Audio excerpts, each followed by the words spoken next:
Hello everyone, welcome back to my channel. I hope you all are doing well and you are preparing pretty well for your upcoming examination.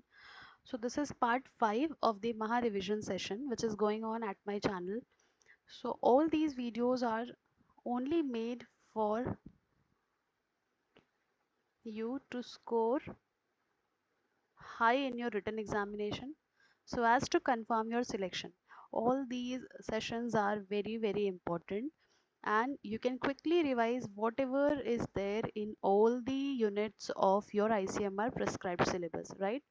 So you need to subscribe it, and if you genuinely find the content useful, you can hit the like button so that it will motivate me to make more such content, right? So as a person, I also need a motivation. So this is part 5. Part 1 to part 4 is already out, ठीक है, जो कि आप देख सकते हैं. I will provide the link in the description box so you can easily find it out. Don't forget to make crisp notes out of it. Crisp notes का मतलब होता है very short and sweet, which you can like in a very quick manner, like in a very few minutes you can revise it, right? So without further delay, let's start this session, which will be a very power pack. I will be providing you the thorough knowledge of all the units, right? As per your syllabus, all these units I will be providing you in a very crisp manner so that you will revise it quickly.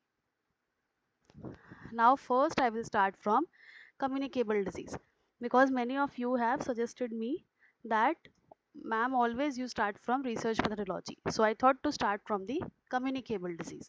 So what is incidence? We all know that incidence is the new cases over the period of time. ठीक है, new cases क्या, incidence को क्या बोलते हैं हम? New cases जितने भी रिकॉर्ड होते हैं at a particular location, that is incidence. That measures, ये क्या बताता है? It will let us know the frequency of the disease. ठीक है, फ्रीक्वेंसी या फिर रेट भी बोलते हैं, frequency rate of a disease or any such event occurring in a specific population during a specific time period. ठीक है, तो वो हो जाता है incidence. Now what is prevalence? Prevalence means suppose today is what, 13th of May, right? So on this day you are measuring the positive cases, ठीक है, positive cases of let's say TB. So that will tell you the overall cases of TB positive patient. It means prevalence. तो prevalence क्या होता है? जब सारे cases at a single time point आप measure करते हो, that is known as prevalence. Now what is secondary attack rate? I have provided you different question related to secondary attack rate. So secondary attack rate, जैसा कि नाम पता चल रहा है, this is abbreviated as SAR. So secondary attack rate will measure the probability कि कोई भी disease जो है that will transmit from an infected person to a susceptible contact within a specific group, that is known as household outbreak. ठीक है, secondary attack rate का मतलब होता है कि कितना परसेंट चांस है कि जो डिजीज है वो एक इंडिविजुअल से दूसरे इंडिविजुअल में जो ससेप्टेबल होस्ट है उसमें वो डिजीज जो कांटेक्ट में है एक स्पेसिफिक ग्रुप के, जैसे कि हाउस होल्ड आउटब्रेक. ठीक है, एक को घर में डिजीज होता है तो वो दूसरे बाकी फैमिली मेम्बर्स को भी हो जाता है. So it is a very critical epidemiological measure for what, transmission measure करना हो तब ये यूज होता है. ठीक है, so if question is like that, which measure is use to determine the transmissibility of a disease, so you will choose that one. ठीक है, so all these points are very important. I will only request you to write it down. ठीक है, क्योंकि अगर आप ये सब लिखोगे नहीं तो हमेशा आपको चीज़ें याद नहीं रहेंगी. ठीक है, क्योंकि हमेशा उस टाइम पे लगता है कि चीज़ें याद हैं, बट आपको चीज़ें हो सकता है याद ना हो. Now the next one is reservoir is not equal to source always. ठीक है, कभी भी I have provided you one की tip that don't choose the option which has like so much of rigid words like always. ठीक है, never. सो ये सारे क्या हैं, एक्सट्रीम वर्ड्स हैं. सो ज़रूरी नहीं है कि हर बार वैसा ही हो. ठीक है, whenever we talk about disease there are so many communicable diseases, there are so many non communicable disease, like numerous, you cannot even count it. So her disease का pattern क्या एक ही होगा? This is not so, there are so many things, so exception हर जगह होता है, इसीलिए always and not वाला जो option होता है, you don't need to choose it in most of the cases, right? So reservoir is not equal to source always. Reservoir is what? Reservoir is the long term habitat where the agent means the pathogen loves to grow, live, multiply, right? But the source means what? From where the person get that pathogen, मतलब reservoir कहाँ है? जहाँ pathogen रहता है. तो ज़रूरी तो नहीं है कि वो सोर्स हमेशा रिजर्वायर ही हो, सोर्स तो कुछ भी हो सकता है. यानी मुझे अगर कोई डिजीज़ हो रही है तो उसका सोर्स ज़रूरी नहीं है कि रिजर्वायर से ही मैं किसी एनिमल के अगर वो वेक्टर बॉर्न है तो ज़रूरी नहीं है, या एनिमल बॉर्न है, जूनोटिक डिजीज़ है तो मैं एनिमल के कॉन्टेक्ट में आई हूँ तभी मुझे हुआ है. This is not at all possible in every case. ठीक है, तो इसका मतलब ये है. नाउ वेक्टर बायोलॉजिकल, जो organism develop inside a vector, ये तो सिंपल सा है. Incubation period is what? Exposure towards the pathogen to the onset of the symptoms. Now what is herd immunity? I have so many times mentioned you about this topic, herd immunity. So herd immunity is important for you. Herd immunity is what? जिसे हम population immunity भी कहते हैं. ठीक है, herd / population immunity. So what it will do? It occurs when a high percentage of population is immunized. ठीक है, तो बहुत सारे लोग, एक पॉपुलेशन इम्यूनाइज्ड हैं. ठीक है, इम्यूनाइज्ड कैसे हैं? Through vaccination. तो क्या होता है, जो स्प्रेड है वो अनलाइकली हो जाता है. ठीक है, अनलाइकली स्प्रेड, क्योंकि मोस्टली जनता क्या है? इम्यूनाइज्ड है. ठीक है, so this indirect protection shield vulnerable individual who can not be vaccinated. जैसे कि न्यूबॉर्न है, न्यूबॉर्न को हम वैक्सीन नहीं दे सकते, तो क्या है, वो वल्नरेबल है, उसे डिजीज हो सकता है, लेकिन चूंकि हमने आधी जनता को क्या कर दिया है?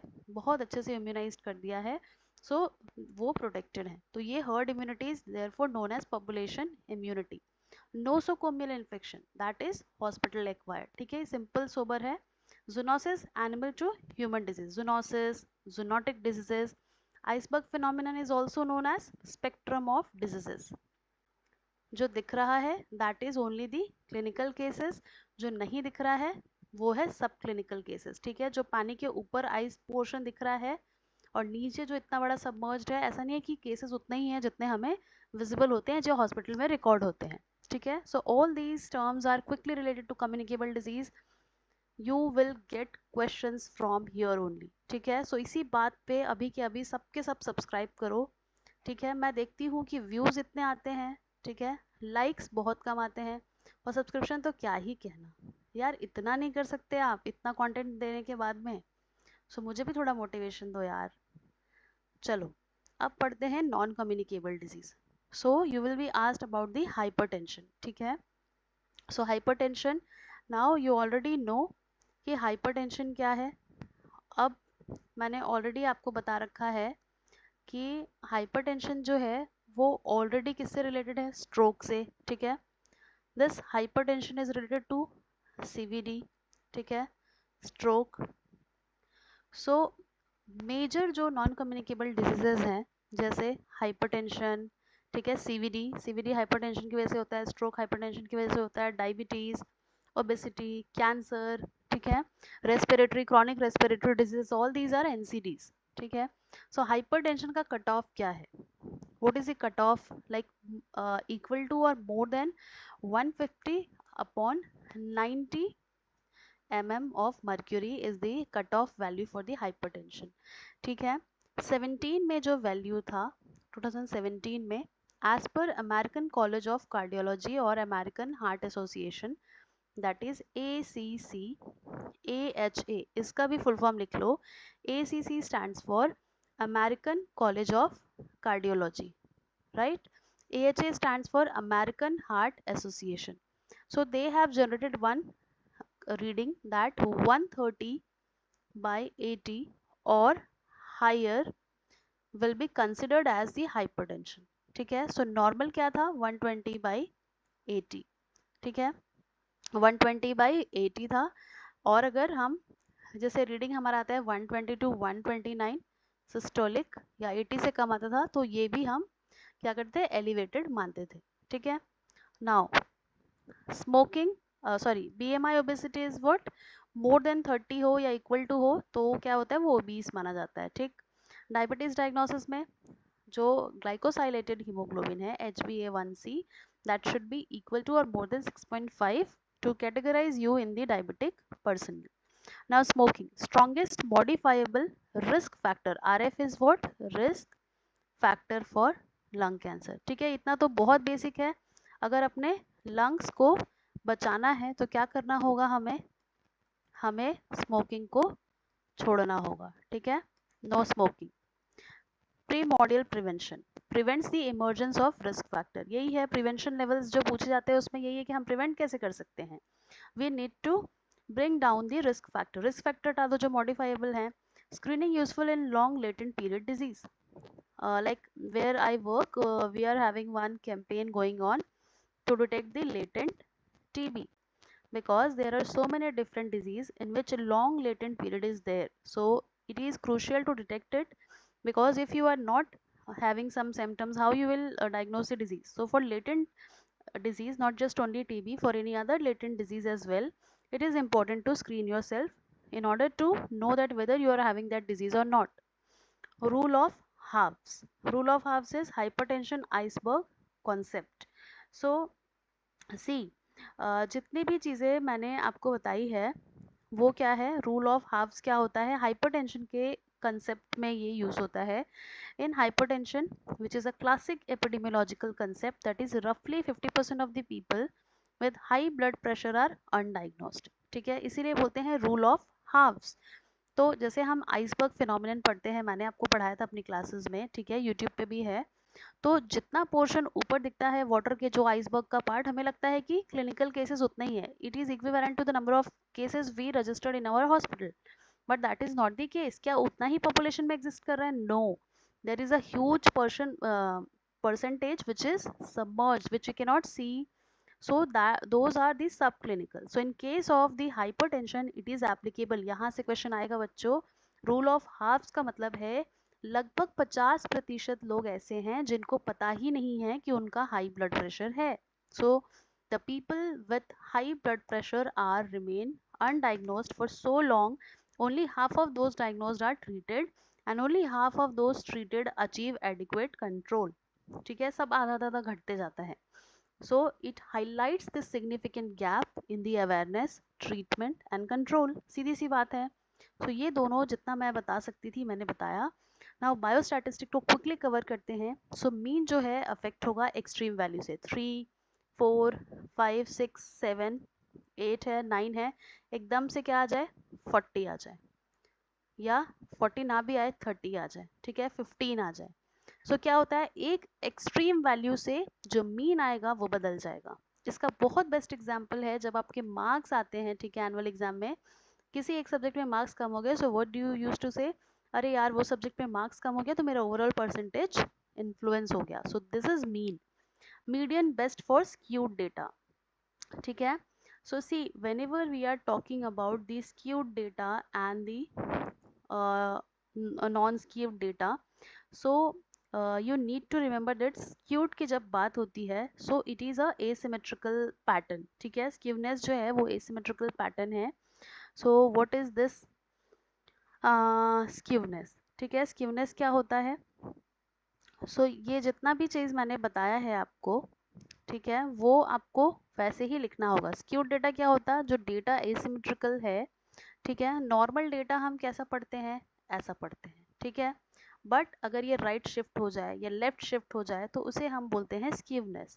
तो इस केस में क्या होता है, मीडियन जो होता है वो बेस्ट रिप्रेजेंटेटिव होता है रिप्रेजेंट करने के लिए पूरे डेटा का इंटरप्रिटेशन। मोड क्या होता है, मोस्ट फ्रीक्वेंट, 3 3 3 4 5 है तो 3 will be the mode. Normal curve जैसे मैंने बताया बेल शेप का होता है। p इज लेस देन 0.5 तो आपका डेटा स्टैटिस्टिकली सिग्निफिकेंट है। टाइप 1 एरर क्या है, फॉल्स पॉजिटिव, यानी rejecting the true null hypothesis. Type 2 error क्या है, opposite, accepting the false null hypothesis, right. Chi square is qualitative data, ठीक है, कैटेगोरिकल डेटा के लिए होता है। T test compare to means if it is more than to ANOVA will be used. T test ANOVA पे 5 minutes का video already है, जाके देख लो, बहुत अच्छे से समझ में आ जाएगा. Correlation is not always equal to the causation. ठीक है. नाउ डायग्नोस्टिक टेस्ट वैलिडिटी को थोड़ा क्विकली मैं बताऊंगी because I don't want to take so much of your time. So sensitivity क्या है? जो एक्चुअल में ट्रू पॉजिटिव बता दे. ठीक है. किसमें वो डिजीज है वो बता दे. यहाँ पे स्माइली बना दो कि ये हर पॉजिटिव को डिटेक्ट करता है. स्पेसिफिसिटी हर नेगेटिव को डिटेक्ट करता है. ठीक है. जिसमें वो डिजीज नहीं है. ठीक है. Now detect disease correctly, detect healthy correctly. ठीक है. तो हेल्दी में अच्छा साइन बना दो, सेंसिटिविटी में दुखी साइन बना दो कि बेचारे बीमार हैं. High sensitivity for screening, high specificity confirmatory. ये मैंने 100 दफ़ा अपने लेक्चर में बताया है कि जो सेंसिटिविटी है that is meant for screening. Huge population को अगर स्क्रीनिंग करना हो you will not go towards the confirmatory. आप पहले स्क्रीन करोगे then only you will go towards the confirmatory test. Sensitivity का फॉर्मूला होता है total positive upon total positive plus false negative into 100. Percentage निकालना है तो. स्पेसिफिसिटी का फॉर्मूला होता है टोटल पॉजिटिव मैंने बोल दिया, सो सॉरी, ट्रू पॉजिटिव. ठीक है. So sorry, true positive and true negative. ठीक है. फॉल्स पॉजिटिव कम होता है. ठीक है. किसमें? स्पेसिफिसिटी में. फॉल्स नेगेटिव कम होता है किसमें? सेंसिटिविटी में. पीपीवी इंक्रीज होगा प्रीवैलेंस के साथ में. पॉजिटिव प्रेडिक्टिव वैल्यू हमेशा प्रीवैलेंस बढ़ेगा तो डिजीज के चांसेस भी बढ़ेंगे. स्नाउट और स्पिन का कंसेप्ट मैंने आपको बताया है. Sensitivity test rules out. ठीक है. मतलब इसमें क्या आउट हो जाते हैं? जिनमें डिजीज नहीं है वो आउट हो जाते हैं क्योंकि इसमें पॉजिटिव पकड़ाते हैं, और स्पेसिफिसिटी में नेगेटिव आते हैं तो specific test rules in. Now research methodology. Cohort will provide the relative risk. ठीक है. Relative risk means exposed versus non exposed के ग्रुप में कितना चांसेस है एक्सपोज्ड को towards a certain factor. Case control study में ऑड्स रेशियो निकाला जाता है. केस कंट्रोल क्या होता है? जिसमें केस है डिजीज है वो केस्ड पर्सन हो जाएगा अपॉन कंट्रोल जिसमें डिजीज नहीं है. Cross sectional is for prevalence study. Right. RCT is the gold standard study design जिसमें ये एक एक्सपेरिमेंटल है रेंडमाइज कंट्रोल ट्रायल, तो ये एक बहुत बेस्ट मेजर माना जाता है. Randomization will remove the selection bias because you are, जैसे आपके पास एक बैग है इसमें अलग अलग कलर की बॉल है, so you are picking it out without even seeing कि वो कौन से कलर का बॉल है. तो ये रेंडमाइजेशन है. रेंडमली आप कोई भी बॉल निकाल रहे हो तो रेड होने के क्या चांसेस हो जाएंगे? 1 2 3 4 5 6 7, तो 1/7. तो this will prevent the biasness कि आप जानबूझ के पिंक बॉल निकाल रहे हो. ठीक है. डबल ब्लाइंड मिनिमाइज ऑब्जर्वर बायस. पता ना हो गिवर को भी और टेकर को भी कि कौन क्या दे रहा है, सो दैट जो भी उसका आउटपुट आ रहा है वो 100% अच्छा आए. Now confounder associated with exposure and outcome. Confounder is a third extraneous variable. ठीक है. जो क्या करता है? डिस्टर्ब करता है between independent and dependent variable के. रिकॉल बायस क्या होता है? केस कंट्रोल स्टडी में आता है क्योंकि जैसे ही डिजीज आया, ठीक है, रेट्रोस्पेक्टिव इवैल्यूएशन करते हैं कि क्या कभी ये टुवर्ड्स एक्स फैक्टर का एक्सपोज हुआ था या नहीं. अगर उन्हें नहीं याद है तो वहाँ पे बायसनेस आता है. हॉथॉर्न इफेक्ट क्या होता है? Behaviour change on observation. Placebo control the psychological effect. ठीक है. बायोएथिक्स में ऑटोनॉमी, राइट टू डिसाइड. मेरा खुद राइट है कि मैं क्या करना चाहती हूँ क्या नहीं करना चाहती हूँ, अपनी क्लासेस कब डालना चाहती हूँ नहीं डालना चाहती हूँ. So that is autonomy.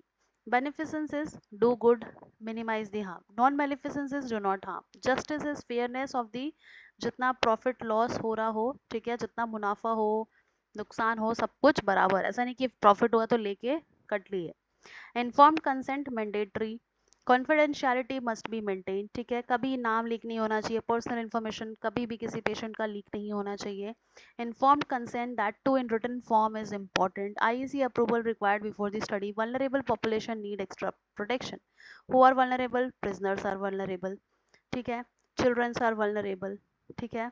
जो अनएम्प्लॉयड हैं, जो डिजीज्ड हैं, जो विलेजर्स हैं, ठीक है, ऐसे जो जिनको पूरी तरह से नॉलेज नहीं है चीज़ों का वो वल्नरेबल ग्रुप में आते हैं. RCH maternal mortality rate, maternal death upon this much live birth. Infant mortality rate, neonatal mortality first 28 days में जो हो जाता है. TFR eligible couple, married couple, wife 15 to 49 years. Colostrum क्या होता है? फर्स्ट इम्यूनाइजेशन, पैसिव वैक्सीनेशन के लिए. Exclusive breast feeding for 6 months. vitamin A deficiency prevent blindness, ORS prevent dehydration, GSY promotes what? Institutional delivery. Now the topics from where question will be there 100% sure are bias and confounding, sensitivity and specificity, screening criteria, levels of prevention, epidemiological indicator, vaccine. जितना मैंने यहाँ mention किया है 100% sure question यहाँ से आएंगे.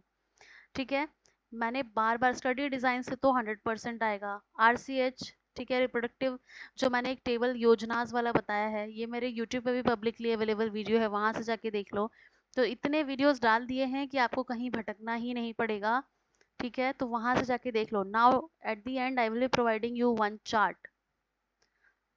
Now कुछ और important factor. See, the father of epidemiology is John Snow for his outbreaking work related to cholera. ठीक है, कॉलेरा आउटब्रेक पे इन्होंने काम किया था. Biostatistic father is Karl Pearson. WHO का हेडक्वार्टर कहाँ है? जिनेवा में है.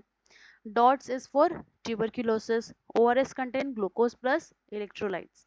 CFR अगर हाई है, जैसे मैंने बताया है रेबीज का, if it is untreated 100% CFR है, तो कितना ज़्यादा सीवियर हुआ, तो हर बार CFR सीवियरिटी बताएगा. जितना ज़्यादा CFR उतना ज़्यादा सीवियरिटी. इंसिडेंस क्या दिखाएगा? रिस्क दिखाएगा. ठीक है, कितना रिस्क है. Prevalence will indicate burden of disease, because वो पूरे total sum of all cases दिखाता है. Now this one is the most important. See, communicable diseases, in this we are having epidemiological triad, in which we are having agent, pathogenic agent, host, and because of the environmental interaction, the agent take entry into the host and disease is there. So this is the most important epidemiological triad. यहाँ से question आएगा. Now mode of transmission can be direct, indirect, airborne, droplet, vector-borne, formite. ठीक है, तो reservoir से क्या होता है? Portal of exit, mode of transmission, portal of entry, susceptible host. ये चेन ऑफ इन्फेक्शन है. इंपॉर्टेंट इंडिकेटर्स क्या होते हैं डिजीज में? Incidence, prevalence, attack rate, CFR, secondary attack rate. Secondary attack rate ज़्यादा है, मतलब कि क्या हो रहा है? बहुत जल्दी जल्दी स्प्रेड हो रहा है डिजीज का. Vaccine can be live attenuated, killed, toxoid, subunit, recombinant. I already have a long form video over it, you can check it out. Biostatistic, this is a measures of central tendency, mean, median and mode. Mean is affected by extreme value, median is not, and mode is the most frequent value. ठीक है, so here you can say this is the normal distribution. Normal distribution means bell shaped curve आएगा. mean equal होगा median के, median equal होगा mode के. correlation positive, negative, zero. negative भी हो सकता है, positive भी हो सकता है. ठीक है, -1, 0, +1, ये रेंज होता है कोरिलेशन का. स्टैटिस्टिकल टेस्ट जो आपको पढ़ने हैं, chi square test, T test and ANOVA. Measures of dispersion क्या होते हैं? Range, highest minus lowest. Variance, जो कितना मीन से डेविएट हो रहा है आपका एक्चुअल मीन से, जो करंट मीन है. Standard deviation, SD. Now hypothesis testing, इस पे एक क्वेश्चन फिक्स ही है. ठीक है बच्चों. नाउ RCH में किस पे फोकस करना है? Reproductive and child health care, इसका नाम ही है. So it will focus on the reproductive health of the mother and the adolescence. ठीक है, and also the newly born, because the MMR, that is not MMR, sorry, infant mortality rate is so high. neonate जो होते हैं 1 to 28 days के, ठीक है, 28 days में बहुत ज़्यादा डेथ रिकॉर्डेड है. सो फोकस होता है RCH में मैटरनल हेल्थ को सुधारना, चाइल्ड को सर्वाइवल को सुधारना, फैमिली प्लानिंग, इम्यूनाइजेशन. की चाइल्ड तो हो गया, अब उसको हम क्या कैसे इम्यूनाइज कर सकते हैं. सो इम्पॉर्टेंट प्रोग्राम्स है, ऑलरेडी लॉन्ग फॉर्मेट वीडियो है, you can check it out. Janani Suraksha Yojana, JSSK, RMNCHA, IMNCI, ये सारी चीज़ें की इंडिकेटर्स यहाँ मेंशन्ड है. ठीक है. नाउ सेंसिटिव वर्सेस स्पेसिफिसिटी पढ़ो, बायस एंड कंफाउंडिंग पढ़ो, levels of prevention, primordial, primary, secondary, tertiary. Epidemiological measures में ये जो जितने रिस्क मैंने आपको बताए हैं, स्क्रीनिंग क्राइटेरिया, स्टडी डिजाइन कितने हैं, नेशनल हेल्थ प्रोग्राम, बायोस्टैटिस्टिकल टेस्ट, ये सारी चीज़ें आपको पढ़नी है बच्चों. यहाँ देखो, सेंसिटिविटी क्या होता है? True positive upon TP plus FN, true positive plus false negative. ये डिजीज को डिटेक्ट करता है, ये हेल्दी को डिटेक्ट करता है. इतना अच्छा कहीं भी नहीं मिलेगा. ठीक है, सो अच्छे से पढ़ो और do subscribe it, don't forget to subscribe the channel. Positive predictive value मैंने क्या बताया है? डिजीज बताता, तो डिजीज बताएगा तो ये सेंसिटिविटी से रिलेटेड. सेंसिटिविटी का फॉर्मूला क्या है? TP. ठीक है, NPV. नेगेटिव, तो इसमें क्या होगा? नेगेटिव कौन बताता है हमें? जिसको डिजीज नहीं है। स्पेसिफिसिटी बता दो, तो स्पेसिफिसिटी का फॉर्मूला डिपेंड्स ऑन प्रीवैलेंस, डिपेंड, यही दो पैरामीटर ऐसे हैं पीपीवी और एनपी जो प्रीवैलेंस पे डिपेंड करते हैं। Now, what are the major non-communicable diseases? Cardiovascular diseases, cancer, diabetes, chronic respiratory diseases. ठीक है? So, what are the modifiable risk factors? Smoking, alcohol, unhealthy diet, physical inactivity, obesity, hyper. ये सारी चीज़ों को अपने हाथ में है. You have a control over it. Age, gender, genetics पे आपका कोई बस नहीं है. एज जो है वो है ही, जेंडर जो है वो है ही, जेनेटिकली अगर आपकी में वो जीन है तो आप कुछ नहीं कर सकते. These are the prevention level, primordial, primary, secondary, tertiary. Tertiary में हम क्या करते हैं, रिहेबिलिएशन करते हैं. सेकेंडरी में अर्ली डिटेक्शन करते हैं. प्राइमरी में डिजीज प्रिवेंट करते हैं. प्रीमोडियल में रिस्क फैक्टर को इग्नोर करते हैं कि डिजीज ना हो. Here you can see there are so many study designs, observational, experimental. पहला होता है observational, second होता है experimental. So cross sectional, case control, cohort, इसके 3 एग्जाम्पल हैं. ठीक है, इसके अलावा आरसीटी, क्लिनिकल ट्रायल, एक्सपेरिमेंटल के हैं. रेंडमाइजेशन से सिलेक्शन बायस नहीं होता है, ब्लाइंडिंग से ऑब्जर्वर बायस नहीं होता है. So all this things are there. Rapid fact यहाँ कुछ मैंने दिए हैं. जोनोसिस क्या होता है, एनिमल डिजीज होता है. Vector biological, pathogen develop in vector. CFR severity बताता है. So all these things are important. Quickly see it and don't forget to hit the like button. Do share it with your friends. Thank you so much for watching.